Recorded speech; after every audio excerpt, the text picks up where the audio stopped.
TSM6 news కి స్వాగతం. పటాన్చెరు నియోజకవర్గం పరిధిలోని రుద్రారం గ్రామంలో ఉన్న శ్రీ గణేష్ గడ్డ సిద్ధ గణపతి దేవాలయంలో ఈవో లావణ్య, దేవాదాయ శాఖ ఇన్స్పెక్టర్ రంగారావు ఆధ్వర్యంలో హుండీ లెక్కింపు కార్యక్రమం నిర్వహించారు. అనంతరం వారు మాట్లాడుతూ తెలంగాణ రాష్ట్రంలోని ప్రసిద్ధిగాంచిన చాలా ప్రత్యేకమైన దేవాలయం శ్రీ గణేష్ గడ్డ వినాయకుని దేవాలయం. భక్తులకు 100% నమ్మకమైన దేవుడు కోరిన కోరికలను నెరవేరుస్తూ భక్తులకు పొంగు బంగారమై మంగళవారం రోజున స్వయంగా వెలిసిన భగవంతుడు వినాయక స్వామి దినదిన అభివృద్ధి చెందుతూ భక్తుల సంఖ్య పెరుగుతూ భక్తులచే ప్రత్యేక పూజలు అందుకుంటున్న దేవాలయం. చతుర్దశి రోజున మంగళవారం రోజున వేలాది మంది భక్తులతో కిటకిటలాడుతూ ఓం గం గణపతియే నమః నామస్మరణతో భక్తులు 108 ప్రదక్షిణలు చేస్తూ పండితుల ఆశీర్వాదం తీసుకుంటూ స్వామివారిని దర్శించుకుంటారు.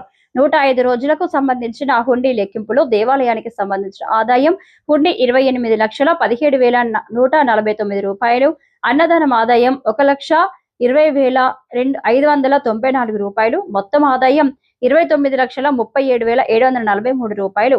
గతం కంటే ఈసారి అధిక ఆదాయం వచ్చిందని ఈవో లావణ్య అన్నారు. ఈ కార్యక్రమంలో శివకేశవ సేవా సమితి జూనియర్ అసిస్టెంట్ ఈశ్వర్, అర్చకులు సంతోష్ పంతులు, జగదీష్ పంతులు, శేఖర్ పంతులు, అజయ్ శర్మ, సతీష్ శర్మ, అయ్యప్ప పంతులు, ఆలయ సిబ్బంది, భక్తులు తదితరులు పాల్గొన్నారు.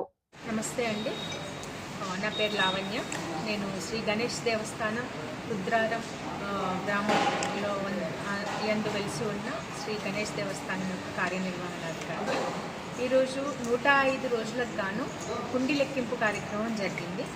ఇందులో స్వామివారికి హుండీ కార్యక్రమంలో భక్తులు, సేవా సమితి, మన దేవాదాయ ధర్మాదాయ శాఖ ఇన్స్పెక్టర్ గారు, రెవెన్యూ అధికారులు అందరి సమక్షంలో హుండీ లెక్కింపు జరిగింది. ఇట్టి హుండీ లెక్కింపు 105 రోజులకు గాను 28,17,149 రూపాయలు మామూలు హుండీ ఆదాయం వచ్చింది.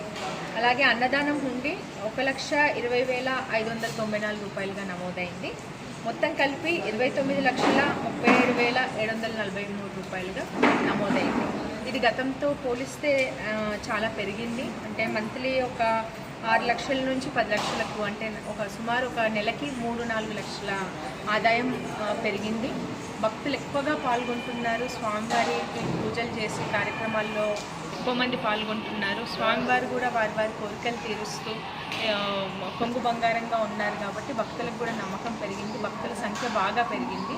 అలాగే దేవాలయంలో అనేక అభివృద్ధి కార్యక్రమాలు కూడా చేపట్టడం జరిగింది. ఇవన్నీ కూడా దాతల సహకారంతో చేశాము.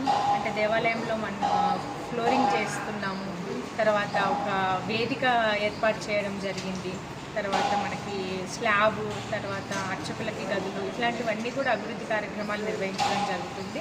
అదేవిధంగా ఎమ్మెల్యే గారు తమ స్వంత నిధులతో దేవాలయానికి 3 రాజగోపురాలు నిర్మిస్తున్నారు. వినాయక చవితి ఉత్సవాలు దరిచేరుతున్న నేపథ్యంలో కార్యక్రమాలన్నీ వేగవంతం చేయడం జరిగింది.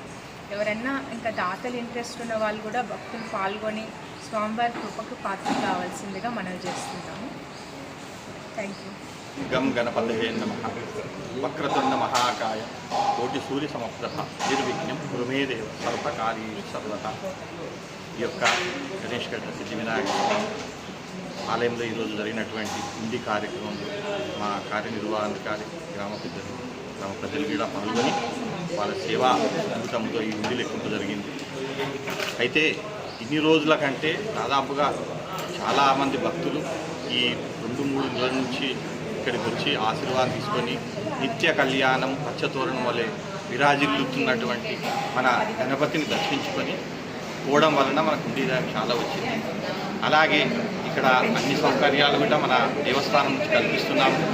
అలాగే వచ్చినటువంటి భక్తుల గిట ఎలాంటి ఇబ్బందులు లేకుండా అన్నదానంలో కానీ, ఇటు పూజా కార్యక్రమంలో కానీ సామూహికంగా అన్ని కార్యక్రమాలు జరపబడుతున్నాయి. అలాగే మన ఆలయంలో మీరు చూస్తున్నారు, ప్రతిరోజు రోజు అభివృద్ధి చెందుతూ ఈరోజు మండపం కానివ్వండి, రాజగోపురాలు కానివ్వండి, చుట్టూ తిరగడానికి 108 ప్రదక్షిణ చేయడానికి కింద బండలతో మన కార్యక్రమం జరపబడుతుంది. ఇవన్నీ కూడా మనకు వచ్చే వినాయక చవితి వరకు అన్ని కార్యక్రమాలు పూర్తి చేసుకొని వచ్చే ఈ వినాయక చవితి బ్రహ్మోత్సవాలలో అందరూ భక్తులు అధిక సంఖ్యలో పాల్గొని సిద్ధి వినాయక స్వామి కృపకు పాత్రలు కాగలని కోరుచున్నాం. జై గణేష్, జై జై గణేష్.